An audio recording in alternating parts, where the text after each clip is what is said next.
Hey, hey, hey, Team Evo AZ listeners, and welcome back to another episode of Real Estate Fitness, where we keep that real estate muscle strong. And today we are chatting with our very favorite Sonya. Welcome, Sonya. Hello, hello. Thanks for having me. I'm super excited about this show. Yes, this is a really important one because, Sonya, as you know, we are, any given day, we are all over the valley. We are talking with buyers and sellers. We are assessing homes for sale or listings that are coming up. We are giving our sellers tips. And the thing that we come across quite a bit that personally you and I feel could by and large be prevented is deferred Yeah. maintenance on properties and Yeah. how much that costs our sellers in the end, truly. Yeah. Yeah. No, it definitely does. And there's a couple of things that we wanted to make a show about home maintenance. Two big reasons. The first one is obvious. Like going to the doctor, if you go and get your tests, keep up with your health, then you don't have to worry about these big problems, hopefully later on. Same thing Right. with the home. There's several things. If you do little things here and there, then you don't have to worry about these huge costly items because you did these maintenance. Another big thing that a lot of people don't think about is if they just decide to sell their home. These are the kind of things that every home buyer, we recommend, every home buyer gets an inspection. And Mhm. when they get an inspection on your home, if you haven't done any maintenance on it, it's going to ding you and it's going to cost you money because if that buyer isn't going to be asking for it, another buyer is going to ask for it. Depending on the issue. So, and they could be pretty costly. So, it's super important to go over all these. We work with a lot of first time home buyers who their property management company does all this stuff for them. They don't even know it's Right. happening sometimes. So Right. it's good to, let people know what they need to do when they do purchase a home, because it's not just, get the keys and happily ever after. There's certain things to upkeep. Exactly. And like you just mentioned, which I think is so important, if you've never owned a home before, or if you didn't grow Mhm. up in the construction business like Sonia did, how are you going to know everything that you need to do to help keep your home in tip-top shape and really maintain that equity for yourself? Because that's Yeah. what we're trying to do, right? Is maintain that equity. When we go to Mhm. sell, when we go to, get out of Dodge, we want to be able to extract as much of that equity into our own pocket as possible. And if you've got all of these deferred maintenance items and these issues, that's not going to happen for you. You are going to Yeah. be paying for that one way or another. So Mhm. let's dive into it. This is going to be a two-part series, guys. So we have 10 tips for you of the things that we feel are really lacking out there when we are touring through these homes in terms of Mhm. deferred maintenance. So we're going to go through 1 through 5 in this show, and then stay tuned for the next episode, which is going to be part 2, and that's going to be 6 through Mhm. 10. So let's start. Let's dive right into number 1, Sonia. What is your first recommendation for homeowners? First recommendation in the desert that we live in is definitely your AC service, Yeah. is keeping up with your HVAC system. Super important. We always recommend people get their AC serviced between March and April before it starts really heating up, because the worst thing that can happen is in the middle of May, June, your AC goes out. It's 110 temps. It's very dangerous and it's costly. So Mhm. to expedite those, those contractors to come out, it'll just cost a little bit more money. So some common issues that we see are your coils get dirty, filters are clogged, capacitors get weakened. So usually we tell people to annually in the spring, like I said, to get that home maintenance done, and then every 1 to 2 months. Other parts of the country, if you're listening from another part of the country, it's going to be kind of crazy thinking every 1 to 2 months you have to replace those air filters. But it's super important because it's very dusty here. Yep. So mostly monsoon season, when we have it, is towards the end of the year. So you were really not getting that moisture in to hold that dust down. So it's very, very important to change those. Also, you might want to change them a little bit more often, depending on if you have any pets or allergies or any, like, depending on where you live in the valley. If you live more rural, maybe a little bit more often. Things like that. Make sure, and to save money on those, you could go to, Home Depot, Amazon, Costco, buy these in bulk, get the sizes that you need, buy them in bulk. It's super easy to just get them. And then whenever you need them, just pop them in. There's services that you can pay for if you can afford it, that they could come in and they just do all that maintenance for you. And then also another thing is your outside AC unit, just make sure that that is free from debris. If you could shade it to elongate the life of it so that it doesn't get that sun damage, that's fantastic. Also, making sure to, whenever you do keep around, if you could have it like paved a little bit around it to keep some of the dust off.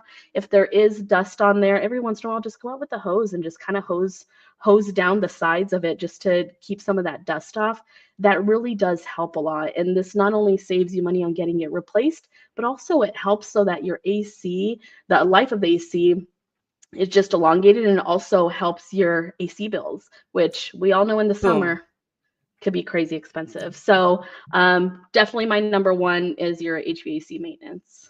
100%. Without AC in the summertime, it's just not happening here. So that is really a giant component of our households. And I don't know if you remember this, but this is like my best story. And it just recently happened. So we had a listing a couple of months ago that we sold over in Apache Junction. It was off of Broadway, if you remember. And it was the cutest older gentleman. He was a single guy. And his AC unit was 13 years old. And I was telling him, I was like, a buyer might come in and might give a little pushback on that, especially in this market. When was the last time you maintained it? He said, "Oh, you don't know me then, because I go out and I hose that down every month and I change my air filters religiously." And he actually was having maintenance come in twice a year, once in the spring, like you suggested, and then once again in the fall before winter months, to clean, do whatever they do. And he was right, because when we got the inspection done, they were like, "This is the cleanest, most efficient, best looking 13-year-old AC unit that I've ever seen." Yeah. And he did not have to pay a dime toward his, what some would consider a bit of an older unit. So that is a huge success story as to why we should be maintaining these things and doing these things throughout the life of the component. Yeah, I totally agree. I just purchased a home myself, and the home was built in 2006 or 7. And 2 of my ACs are original, and they are still kicking perfectly. They're working very well because the maintenance was done really well on them. So that's pretty awesome. It could go a long way, and that's a long time. That's almost 20 years. Yeah. So it's, and that's, it's if you just do these little things, it'll save you, $10,000-$15,000 on a unit. So yeah. And then also another thing, whenever did you want to jump to number 2? I guess we can. Yeah. Let's jump to number 2. Let's jump to number 2. I'm jumping ahead here. So number 2 is another huge thing, because we do have monsoons. Even if the monsoons don't come with rain, they come with heavy winds and dust, and those things really affect your roof. Our sun affects our roof. So how a roof goes, just a quick little crash on it, is you have your sheathing, your wood plywood underneath, and then you have a layer or 2 of a felt, and then you have your tiles. It's a typical roof. So that's, a lot of people here most people here have tile roofs. There are some that have the tar shingle ones. Instead of the tile, it's just the tar shingles, but you have the felt underneath is called underlayment. So really the underlayment is what protects your roof and what keeps it waterproof. Now, to elongate the underlayment, you have your tiles or your shingles on top. Now, it's very important to keep upkeep on those, to make sure any cracks, so so that you prolong that underlayment. Because when we get roof replacements, it's not the whole roof. It's they restack the tiles if it's tiles, or if it's shingles, they'll replace the shingles because of the granules. But the underlayment is the most important thing. So to elongate that life, just make sure that if you have any valleys, you get those cleaned. Get somebody to come out annually. Some people say twice a year. But really at least once a year, have somebody come out, mostly after a big like monsoon dust storm. Make sure somebody comes out, checks to make sure if there's any loose or slipped tiles. Make sure that all your flashings are in place that hold that keep all the water out from the underlayment. You have to make sure that you can go up, you could go, if you want to go up there, if you can, if you're not afraid of heights, you could go up there and sweep or use a blower to blow out any debris that is holding water up. So there's several things that you can do.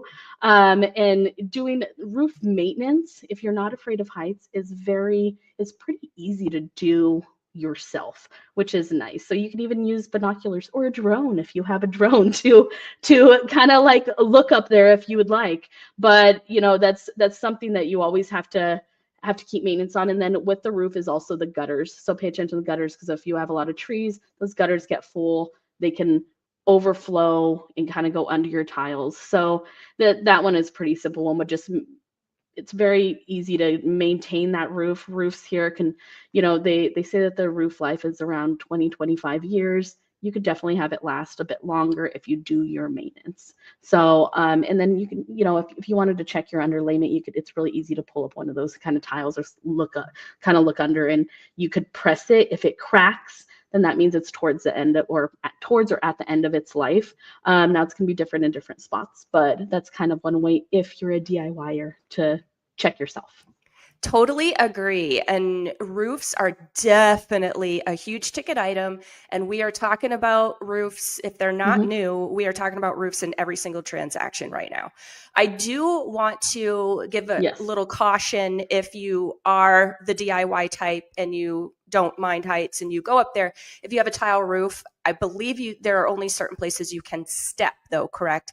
To make sure that you're not cracking tiles and stuff. Along where the nails are. So never step on the edge. So where the nails are, where they're kind of nailed in, you have a little bit more where you could put a little bit more pressure on there.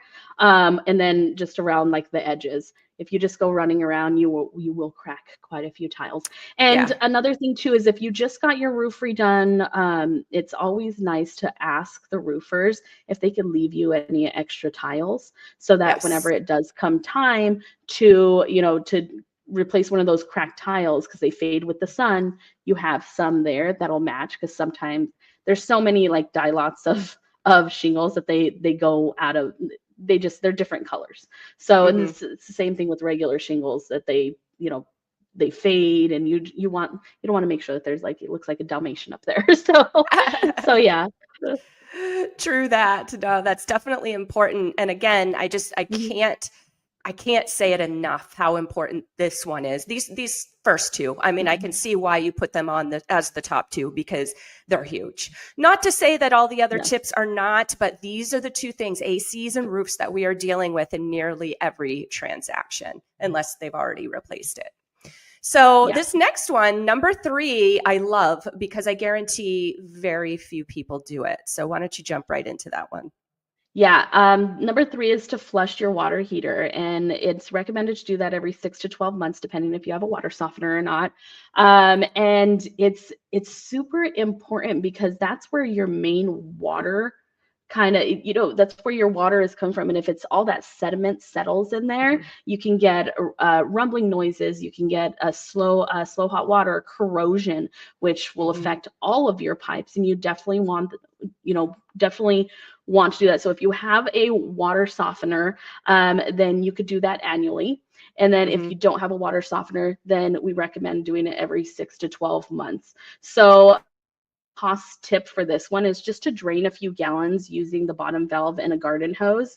It takes about 10 minutes, but it could save you tons of money.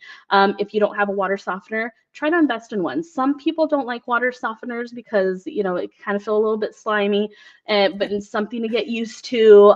I love water softeners. It makes my thick hair feel nice. Better for my hair. My skin, yes, your skin feels soft. It helps with all your plumbing. It is just so good. Mostly in Arizona, we have such hard water. Using a water softener, I think, is, or something equivalent. I know there's UV, there's a bunch of different filtration systems that you can use that'll help the water be, you know, better with your home's plumbing. Make sure to check your pressure valve and maintain the pressure on that, because if the pressure is too high, you could bust some of your pipes. You definitely don't want that. And then make sure to keep the area around your hot water heater clear. There's a million stickers on there that says so, but we all know that we use that portion of the garage to store our stuff. So just as a, you know, it's just, you know, a safety reason, just make sure to keep all of that clear. But yeah, that one I will say is what I will tell you that the majority of the people I talk to didn't know that they have to do that often. So yeah. Yeah, that's a giant one. And honestly, like hot water heaters aren't cheap, man. Like they have really climbed a lot in price in the last couple of years. I remember when they were a lot more cost effective to replace. So this is, to me, becoming more and more important as the cost of, you know, that rises. And then something that you mentioned that I think is important to reiterate is having a water softener definitely is easier on the other plumbing components in your home, like your, you know, fridge where the water comes out, like all of these things, right? So it's going to also prolong your appliances and your taps and all of this, you know, all of these pieces in your home that are going to collect that hard water stuff. What do you even call it? It's just that sediment, that buildup. It is, it's gross too. It's gross. It's nasty. If you guys ever want to like Google the inside of a dirty water heater, do it, and it'll make you want to clean it every other month. Like, it is, you know, and then you wash your body with that. So, you know, you wash your dishes with that. So you definitely want to keep these things in good working order to not only be clean, but also elongate the life of it, save your money. So that's a pretty big one. Agreed.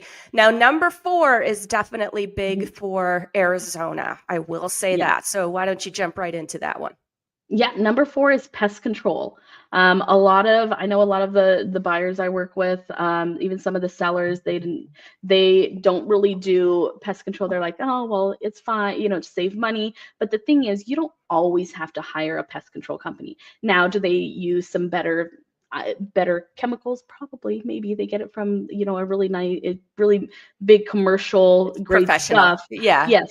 But there's walls lined at Home Depot and Lowe's. You could definitely do that yourself. You can take care of a lot of this stuff yourself. So the thing with living here in Arizona is we have scorpions. We have termites, we have ants, we have roof rats. So if you do a regular maintenance, you'll be able to spot those termites. You know, you'll be able to spot those termites before they do damage to the home. The best thing about being here in Arizona is our most common we see is a subterranean termite, and they are slow moving, which is fantastic. On the East Coast, termites there are terrifying. They fly. They're crazy. I've seen some videos of them, and they're terrifying. Yes. And they like are quick. So over here, we're lucky. If you see a scorpion tube, and, you know, if you want to know what that is, you can always ask us and we could show you pictures of those. You know, you could tackle that right away. Same thing with bugs, any, you know, roof rats or any other pets, mice, they damage your home. So if you stay up on all of these, then you could definitely prolong the life of your home, your foundation, all of that good stuff. There's a huge, and talking about termites, we could do a whole episode on termite prevention. And we have an amazing creepy crawly pest control. They're fantastic.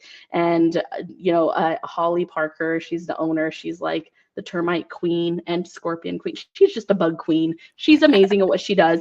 She's taught me a lot of these things. But We'll probably do a show on that. That'd be kind of cool for us to do. But yeah, all of these pests, whether they're insects or small animals, they do wreak havoc on your home, on your plants, on your irrigation systems, on all of that good stuff. So keeping on top of that, and like I said, you guys can get the stuff from Home Depot or Lowe's. There's diatomaceous earth that you can sprinkle around doorways and places that you don't want scorpions in, or any other bugs, because it definitely helps. It helps keep them away. If you use yellow light bulbs, they reduce attraction than the blue, like the white blue light bulbs, like for any flying insects. If you want it, there's plants that you can buy, like or like lemongrass, what is it, citronella, that you can that help with mosquitoes, those kind of things. But stay on top of those, because once you get like pest infestations, so hard, mostly flying pests, so hard to remove them. Very hard. I have a couple of things to say about all this. So Yes. one thing that I would pop on the list, and it's gross, is roaches. Roaches are hard to get rid of once you have roaches, especially those little small ones, which I think are German roaches, I think is what they're called. So those little tiny ones, they're not the big sewer ones like we're used to seeing, when it starts getting hot. But I will tell you a little personal story. One of my houses, I didn't realize it at the time, unfortunately, but it did have a German roach issue. And when I moved in, I opened up a kitchen drawer and I was like, oh my gosh, what is this? And I ran out the front door. So having to deal with that was kind of an endeavor. And I did end up getting them out, and they never came back, thankfully. But that was a lot to deal with. And it's just gross. And you don't want to live around that. Another thing that I want to mention is roof rats, mice is definitely a problem. Their droppings will make you sick. And in some cases, I don't remember the name of the sickness that they cause, but in some cases it could be fatal. I've learned that, which is really dangerous, obviously.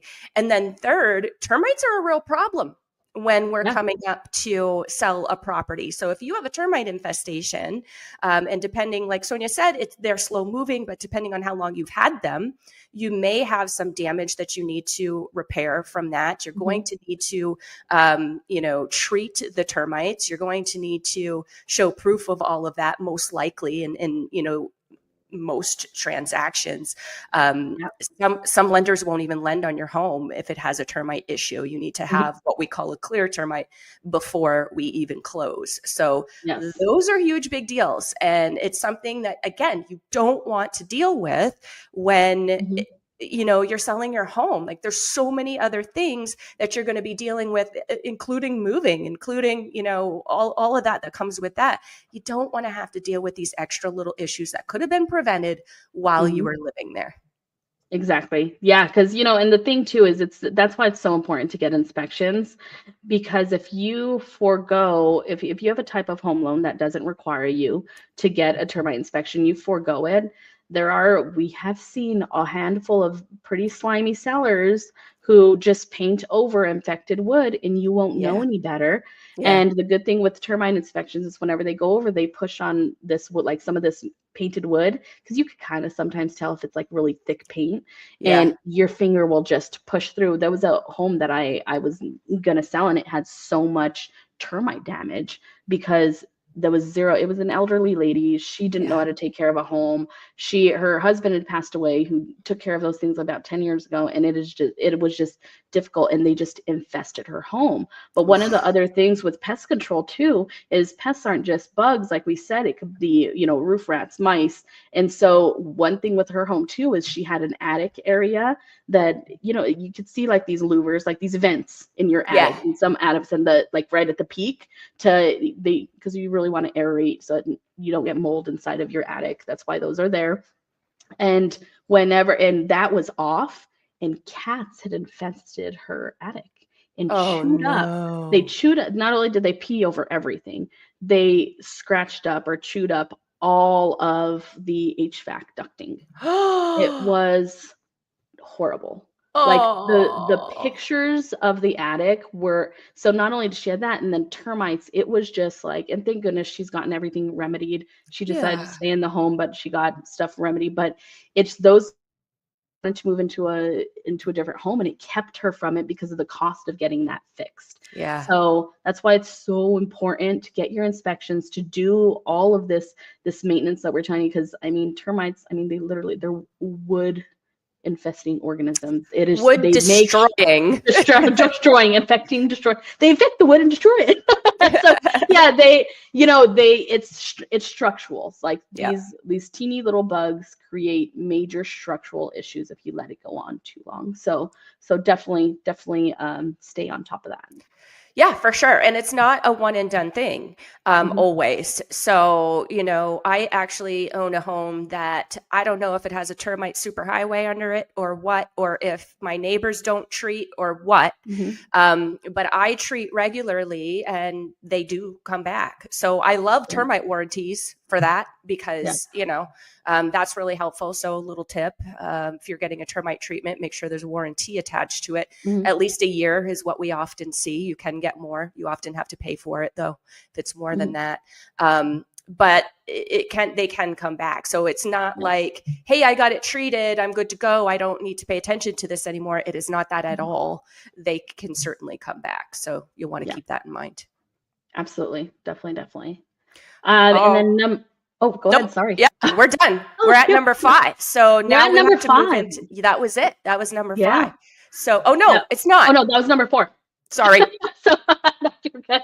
There's just Sorry. so much to go over. There is. So so the next thing, number 5, is this one is a pretty big one. It's maintaining your exterior paint. Yes. And so this one is super, super important because the paint, it's not just cosmetic. So paint has a sealant on it that helps UV rays not damage your stucco. Right. And so a lot of people don't know that, and the majority of homes in Arizona are made with stucco, which is just Mhm. a cement product that they put on home over chicken wire and foam. So, or there's sometimes some paper in there to waterproof. But the thing with paint, and you'll know whenever your house needs to be painted, if you go with your hand and you wipe the outside of your home and you look at your hand, and if it's chalky, that means that the sealant or the top coat of that paint has been eaten It away by the UV deteriorated. rays. Yeah, Yeah. deteriorated, and so now you're just getting the color powder or the on all over your hand. So in order to elongate that, so shade trees help a lot. So make sure to kind of spray down your house so that you don't get any thing that kind of like eats away at it, like plants. Mm-hmm. Keep plants away from your home. Those kind of damage it. If you see any stucco cracks, now stucco cracks, there's 2 different types of stucco. So there's just your regular one coat stucco, which the majority of residential homes have. And then there's some higher end stucco. It's synthetic stucco. Synthetic stucco typically does not crack because it's acrylic based, but the majority of ones that you're going to be dealing with is just the regular stucco. And those do not be super scared at cracks. Those will crack. It's very common to have stucco cracks. Now, whenever they're larger than 1/16 of an inch, that's whenever you have to pay attention to going and sealing those up, because then you can get water intrusion, and that can mess up Right. the stucco of your home, and then you'll see like chunks popping off, and you do not Right. want that. Would you would So you say would you say just, to make it easy, if you can stick a dime in that crack, is that a 16th, or do you think it would be even yes, smaller? yep. No, a So if you dime, could stick a maybe dime a in there. teeny bit, a hair smaller than a dime. But if you, yeah, so pay attention. Definitely pay attention to those cracks. You'll see hairline cracks all the time in Right. newer homes. If you buy a new build home, um, this is one thing that I specialize in new builds, and I like to tell all of my clients this: the most cracks that you're going to get in your home is in the first couple of years that you're in that Yeah. home, because it's on new soil, it's new foundation, it's a new home, and it's settling into itself. So you will see those hairline cracks. You can have your builder at your 1 year, you could have him fill those. But yeah, if they're definitely, if they're, dime size, if you can, then you definitely need to have those sealed up. So just inspect it annually, check for any flaking paint. Another big one is people just think of the house themselves. Make sure that your eaves, which are the wooden part under your roof, those definitely need to be the paint needs to be maintained on those, because they're wood. The paint on there deteriorates more in Arizona than your home. So if you see sand it down, keep that repainted, because that paint is what's sealing that wood. And once it's not sealed and that wood starts getting with water and all that gets in the sun, it'll start warping, it'll start rotting, and then you have more issues. So just make sure that those wood eaves, or we call it fascia, is make sure all of that is sanded down and painted. Just keep up on that. A good thing for those ones, so that because it's tall, is if you get kind of a higher sheen paint, so something a little bit more glossy, like not like crazy glossy, but some that has some kind of gloss, so that you can tell if it starts becoming less glossy that you need to repaint again. So you just kind of need to look up, and it's like a 2-second inspection. Like, let me look at them. They're still glossy. We're good to go. So those ones we see a lot of whenever we go to buy or sell homes, is the eaves. Yeah, and let me tell you where it's going to kick you guys in the butt, or whatever, you know what I'm trying to say, sellers, is when you go to sell and the buyer's loan program doesn't cover it because of the water damaged eaves or the damaged eaves or fascia board. That happens a lot, especially when you're working with these government loans like VA and FHA, which are very popular. They're going to call that out, and they're going to say, no, you need to fix that prior to closing. So these tips are really to help you eliminate all those headaches in the end. And like I said at the beginning of this show, to preserve that equity in your home, because really that's the goal. And if you are doing these things, and you have a much better shot at putting more in your pocket at the end of the day than if you weren't paying attention to these. Yeah, absolutely. Yeah, and 100%. One more thing for the paint also, I know that the other thing that could really bite you is if you're in an HOA and the HOA, you're selling your home, they do it as like some HOAs do like a drive-by inspection. They're like, this needs to be painted before you sell it. Yeah, that happens. Yeah, I swear, and I don't know this to be true, this is simply theory. I swear that they do that just because they know that if they pop a violation on you, it's in the contract that violation needs to be cleared. And so it's going to be a lot easier for them to get done what they want you to do to your house during transfer than, during our ownership. So really, really great point there. All right, guys, I swear that is number 5 now. So we're going to end the show here, and we're going to pick back up with part 2 coming up here shortly. So make sure you guys stay tuned for part 2. If you want to check out any of our previous episodes, and you do, hop on over to our YouTube channel. It is at Team Evo AZ. That's our handle. Scroll down just a little ways. You're going to see a variety of playlists. We pack so much education in that YouTube channel. You'll also see the real estate fitness playlist, and that is where you're going to find part 2 of this series. So stay tuned, guys. If you prefer in your ears, podcast style, over on your favorite podcast platform, do a quick search for Arizona Real Estate Radio. There you will find us as well. All right, Sonya, we'll see you next time. Bye. Bye. Looking to buy or sell in Arizona's hottest neighborhoods? Meet Team Evo AZ, your Arizona real estate experts, driven by data, powered by passion. Meet Matthew Lambert and Katie Holly Lambert, the powerhouse duo behind Team Evo AZ at eXp Realty. With their talented team of agents, they're making Arizona real estate personal and powerful. Trusted, tenacious, Team Evo AZ. Team Evo AZ offers full-service real estate, powered by strategy, experience, heart, and a passion for helping people move forward. Ready to make your move? Visit www.evoaz.com and follow us on social media to connect with us.